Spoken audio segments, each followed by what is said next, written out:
अगर आपको थोड़ी सी स्क्रैच या थोड़ी सी चोट भी लगती थी तो इसकी वजह से आपकी आपकी जान जा सकती थी।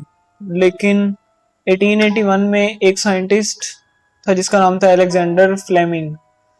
उसने एंटीबायोटिक्स को इजाद किया था, और ये उसने कोई ऐसे ही नहीं कर लिया। जब वो छोटा बच्चा था तो वो एक बिल्कुल फार्मर था, वो एक फार्मर था, और वो बहुत अच्छा कोई स्टूडेंट भी नहीं था। उसने अपनी जर्नी स्टार्ट की लंदन से। लंदन में वो डॉक्टर डॉक्टर बनने के लिए चला गया। वहां जाके उसने दुनिया में सबसे पहले बैक्टीरिया इजाद किया। बैक्टीरिया वो बहुत ही छोटा होता है। बैक्टीरिया उसने इजाद किया। उसके बाद वो मजीद अपनी इजादात को कंटिन्यू करता गया, और उसकी एक लेबोरेटरी थी, बायो की लेबोरेटरी थी बेसिकली। वहाँ वहाँ वो इजादात करता था, जैसे बैक्टीरिया, वायरस, इनको स्टडी करना। लेकिन उसने ना वर्ल्ड वार 1 जब शुरू हुई तो वर्ल्ड वार 1 में ना उसने डॉक्टर का रोल अदा किया। वहाँ वो डॉक्टर था। लेकिन जब वो डॉक्टर था ना, उसने उसने देखा कि काफी जो लोग हैं ना, काफी जो आर्मी है, जो फौजी हैं, वो गन या टैंक की वजह से नहीं थे मार रहे। वो देख रहा था अगर किसी को छोटी सी भी चोट आई है ना, तो वो उसकी वजह से मार रहा था। उसने इसका इलाज ढूंढने के लिए अपनी रिसर्च को और तेज किया। फिर जैसे वर्ल्ड वार 1 खत्म हुई, इलाज तो ना मिल सका किसी को भी। वो काफी मरतबा फेल हो चुका था।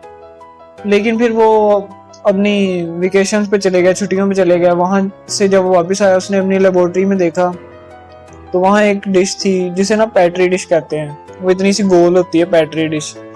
उसके उसके अंदर ना मोल्ड, एक फंगस है मोल्ड। जैसे आपने देखा हो ब्रेड वगैरह पे ग्रीन कलर की वो लग जाती है किसी फ्रूट पे, वो मोल्ड फंगस ना उस डिश के अंदर थी, और उस डिश में थे बैक्टीरिया।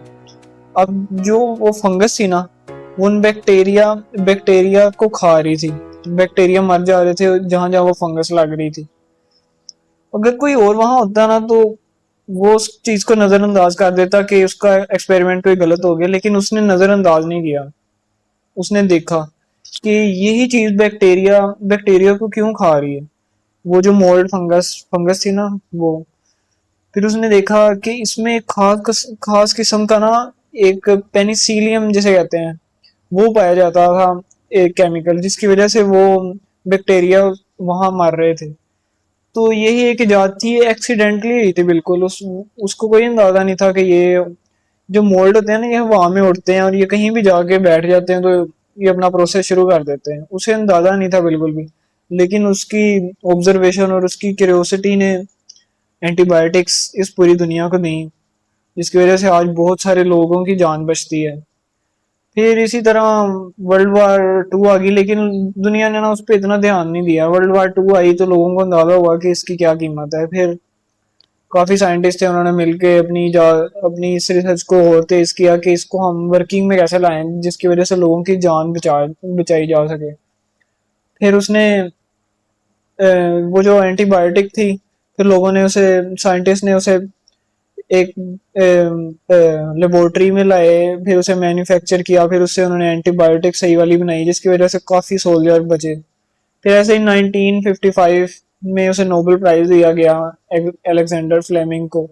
और उसकी ये शानदार स्टोरी जिसकी वजह से एंटीबायोटिक बनी, हमारे लिए एक बहुत अहम तरीन नमूना है कि इंसान के अंदर क्यूरियोसिटी होनी चाहिए, क्वेश्चनिंग होनी चाहिए, जिसकी वजह से वो कुछ भी चीज को दरियाफ्त कर सकता है। और उसने हिम्मत नहीं हारी, और वो अपनी तहकीक को जारी करता गया, और जिसकी वजह से उसने एंटीबायोटिक्स को इजाद किया जो आज पूरी दुनिया को बचा रही हैं। तो यही आज की स्टोरी।